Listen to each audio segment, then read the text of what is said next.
Thanks.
All right. 10:03, 10:04 now. I think we can get started. Hey, everybody. Happy Wednesday afternoon. Thanks for being on this call. Today, we're going to discuss condos versus townhomes and how to know the difference and also why it matters. So feel free to jump in at any time. I think this is going to be a good one. So let's start with a brief overview. Anybody regardless of their experience level, knows that these properties, condos and townhomes, can look alike. So often you'll see properties that are listed on the MLS or Zillow, or even I've had instances where we've been under contract and I, as the lender, have had to explain this is actually a condo you're buying, not a townhome, or vice versa, because the difference is not always so easy to ascertain. The big thing about the difference between condos and townhomes is that it's not really physical. You'll see condos that look like townhomes and vice versa, right? But what really distinguishes the two is the form of ownership that these properties take. And if there's one thing that I want you to take away from today's training, it's that it's about the legal structure of the property type, not the physical structure. So just because it looks like a townhome, just because it's listed on the MLS as a townhome, just because the county has it listed as a townhome, doesn't necessarily mean that it is a townhome. I want you to leave today's training with some of the tools that you'll need to correctly identify the property type, whether you're a listing agent that wants to list the property appropriately as a condo, townhome, or PUD, or if you're a buyer's agent, you can have a little bit more knowledge about what kind of property your clients are offering on, under contract for, and the implications that that may have. So a townhome is an individual unit that is on a piece of land, right? If you think about that country song, Buy Dirt, townhomes are very much ownership of dirt. When you own a townhome, you own some land. You say that again. When you own a townhome, you own land on the property, okay? These can be considered single-family homes. You can have condos that, you can have townhomes that are attached or detached, but they're always going to be considered single-family attached or single-family detached. Townhomes may or may not have common areas or CICs that have joint ownership. In other words, you might own the acreage that the townhome sits upon, but you can also have common interest community land that is spread throughout the actual development as a CIC. And then when you have a townhome, it's a lot easier to get financed, okay? So if you think about condos, and we'll get into some of the idiosyncrasies that come in when you're financing a condo, townhomes are a lot easier. It's just like a single family attached. There's no HOA review.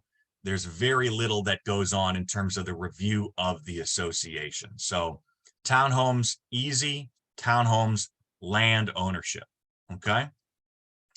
Condos are a little bit different, all right? If you think about what condo owners actually own, it's air, okay? So townhome owners own the land, condo owners own air. If you were to slice the top off the condo, turn it upside down and shake it, that's what's owned, okay? That's why when you get an insurance policy for a condo, which is called an HO6 policy, it's really no different than a glorified renter's policy, all right? You are insuring everything that is walls in. There is no exterior insurance. There's no roof. There's nothing. Super cheap to get insurance on a condo because all you own is the air inside those walls, okay? There's no lot or block. There's no acreage that you own because you're not owning any land. All of the community areas, all the CIC land is owned and maintained by the HOA. And with condos, you have far more financing considerations, right? You think about FHA or VA buyers, the condo has to be on the approved condo list or eligible for a spot approval, right? For a conventional buyer, you've got to go through the condo review process. It can be a limited review with less than 10% down. I'm sorry, with more than 10% down, or it can be a full review. All right. And then as of January of this year, you have new guidelines for deferred maintenance on those condo buildings that kicks in. There are essentially two underwrites on a condo. If you think about our condo training from a couple of months ago, the best way to explain this is the borrower goes through their underwriting process, and then there's really a separate underwriting process that's for the HOA and the building, okay? So condos, you have a lot more hurdles to clear in terms of financing. Any questions before we get into a couple of examples here? All right, let's dive in here. All right, so example one, and I just went right to Zillow and grabbed a couple of examples that are right now live on the market. You see, this is 229 in Eagan. This is a townhome built in 1994, forced air, central air, one garage space, 240 HOA. All right, this looks nice. Must be a townhome, right? The reality is that, yes, this property looks like a townhome. It's listed as a townhome, and even the county has it listed as a townhome, but this is actually a condo. Let me show you why. If I go to the county website,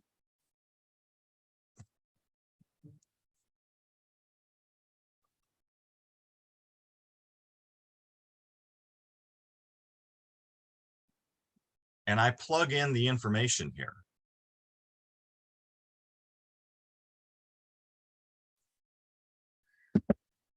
you're going to see this pop up and you say, okay, great. Yep, here's property address, residential townhouse. Awesome, we're good. This is a townhome. This is probably what the listing agent, by the way, experienced listing agent here, Keith Hittner, probably looked at this and said, yeah, townhome, right? But look at this, acreage 0.00. All right, whenever you have zero acreage ownership, this is actually a condo. All right, you're going to have a CIC number down here, 125. And you see the way this big orange shaded area pops up on Dakota County's website? That's because if you think about our last slide,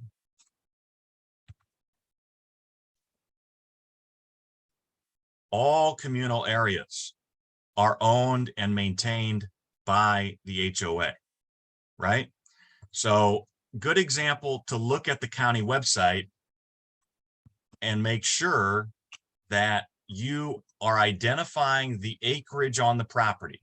If there's no acreage ownership, then the property is a condo. Even though it says residential townhome here, it doesn't mean the county's right, okay? So this property, even though it's listed on Zillow as a townhome, is actually a condo. Questions about this example?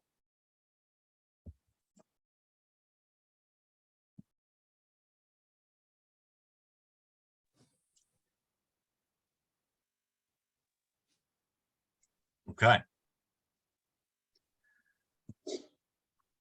Let's go to example 2. All right, another property live on MLS. It's on Zillow. 37 Burnhamwood Drive, Burnsville, 230,000, 3-bed, 3-bath, 1,800 square feet, built in 68. And this one's listed as a townhome, right? All right, looks like a townhome. It's listed as a townhome. Again, the county has it listed as a townhome. So let me tell you why it is actually a townhome. Again, the county website is your friend. It's going to be a great resource for identifying what kind of property it actually is. We're going to go in here. Now look at this. You have all this purple shaded area here. That is the common interest community land, right? But each of the individual units is marked and separated here. That's because this is indeed a townhome. This is a single family attached property that would not be a condo. This is a townhome. County has it identified right. And again, I'm looking at the acreage. So even though it's a very, very small ownership percentage, 2/100ths of an acre, the property is a townhome because they own land. Another giveaway, if you go down and look at the actual plat name and tax description, you're going to see Lot 3, Block 6. So all townhomes are going to have a lot and block designation because lot and block, again, implies ownership of the land. Now you might see the CIC and a number. Again, that CIC 170 applies to all of the shared ownership of the CIC, right? So don't let that scare you in terms of, oh my gosh, CIC number, it is a condo, because again, you'll see this interest attributable to the common area known as lot 1, blah, blah, blah, blah, okay? So lot and block being a huge indicator along with acreage. Questions about this example?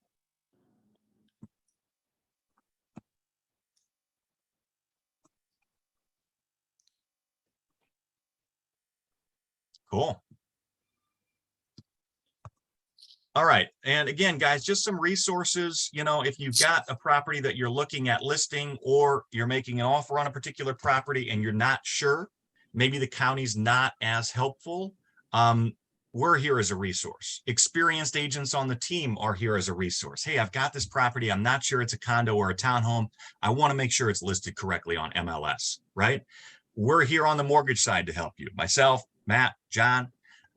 Also, you've got Leslie, Melissa, Jackie, you've got Julie, resources on the title side that can certainly help you with identifying whether it's a condo or a townhome. So that's kind of the big takeaway. I would say that the key things to remember is townhome, you own the land. Condo, you own air. Townhome, you own acreage, you own portion of the land, right? Condo, you don't own any land associated with that. And that's about all I have for today's training. Any questions at all about distinguishing condos versus townhomes and PUDs? Colin, I have a stupid question for you. No such thing. Just trying to explain that. Well, giving for your money here, is there any like price differential between like a condo and a townhome? Like, what if we had a client that's going to purchase a townhome, they find out that it's actually a condo? How would you explain that to Mr. and Mrs. Buyer, just, I guess, from the lending side?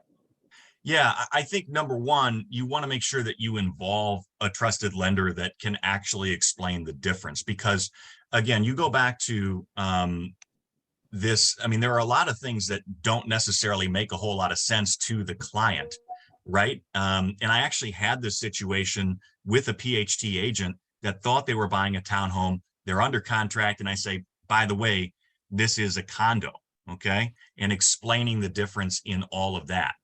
The big thing I will say is condos are priced a little bit higher than townhomes when it comes to interest rate financing. Typically, you're going to go a quarter point higher. And by the way, that can be for a condo that looks like this, right? That doesn't look any different than your standard townhome. But because it's a condo, it's a silly thing with Fannie Mae and Freddie Mac where condos are considered more risky. And so they have loan level price adjustments, which is a fancy way of saying the interest rates may be a quarter to 3/8 of a point higher on a condo versus a townhome.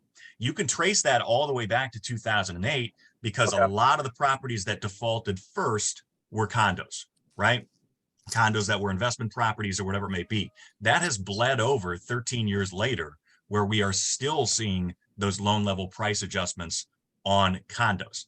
Now, one extra thing to think about with that is that those loan level price adjustments actually go away if the client uses Fannie Mae Home Ready or Freddie Mac Home Possible, which is the program that is under the income limit. So if they make less than $92,000 a year, and typically they put less than 20% down. So if they fall into that category, you've got, let's say, a first-time buyer who's going 5% down conventional, and they make less than $92,000 qualifying income only.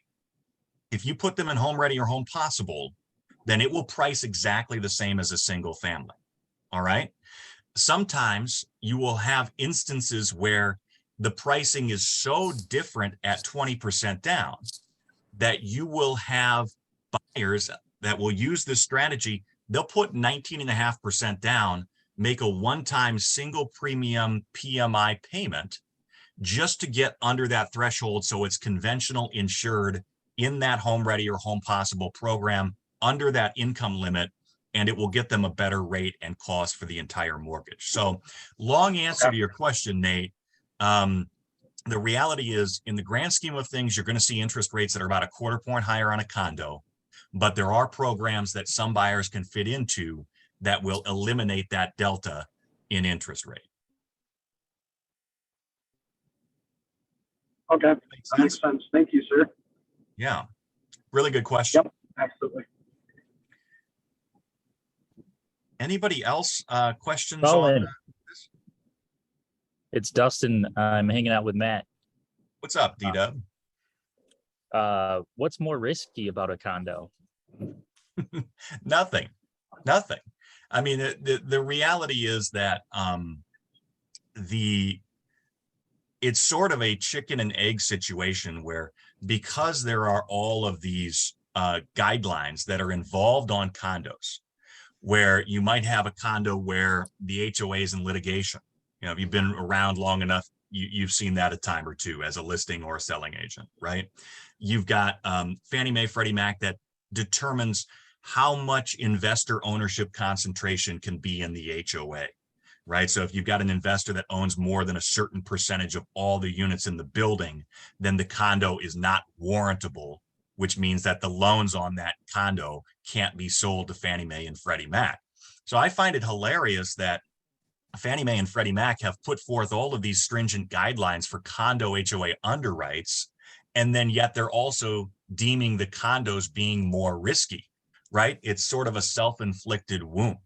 But again, I think the easiest explanation is you go back to 08 and 09 and you look at, you know, the properties that were defaulted upon first and where Fannie Mae and Freddie Mac lost the most amount of money.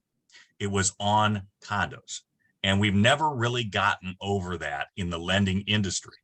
So, you know, it's not a real sound, logical explanation. It just sort of is what it is. Does that make sense?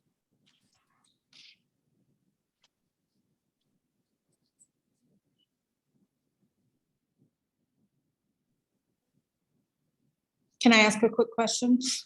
Hi, this is Jelena. Jolena. I got let into the meeting a little bit late, but I've looked at the last two slides that you had up. Yeah. And can you just confirm for me? So in a condo situation, the HOA itself is considered almost like its own entity, and they're the ones who own the common interest property, versus in a townhome where the homeowner itself, it has a common interest in community code property or whatever.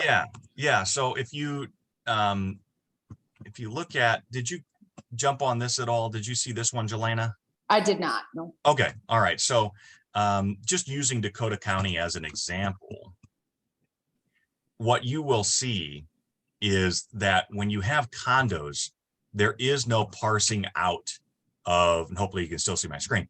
There is no parsing out of like, okay, here we see an individual unit and a group of individual units. That is the land that the actual unit owner owns.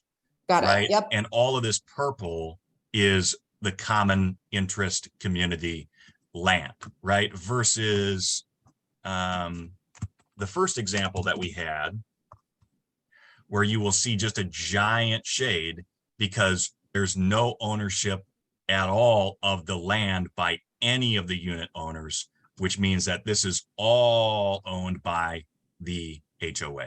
Make sense? Perfect. Yep, that's exactly what I was trying to clarify. So I appreciate that. You bet. Thanks for being here. Anybody else? Cool. All right. Well, yeah, don't be afraid. I mean, if you guys have questions, I mean, you know, Nate, that was a great question that you asked. So, I mean, there's no such thing as a dumb question, whether it be today, next week, next month, next year. Feel free to reach out to us. Feel free to reach out to Title. We're here to help you clarify this stuff and serve your clients in the best way possible. Beautiful. Thank you. Thanks, everybody. Appreciate this participation on the call and wish you guys the best the rest of this week. Go get it. Thank you. Thanks, Thank you. Colin. Thank Talk you, to soon, Colin. man.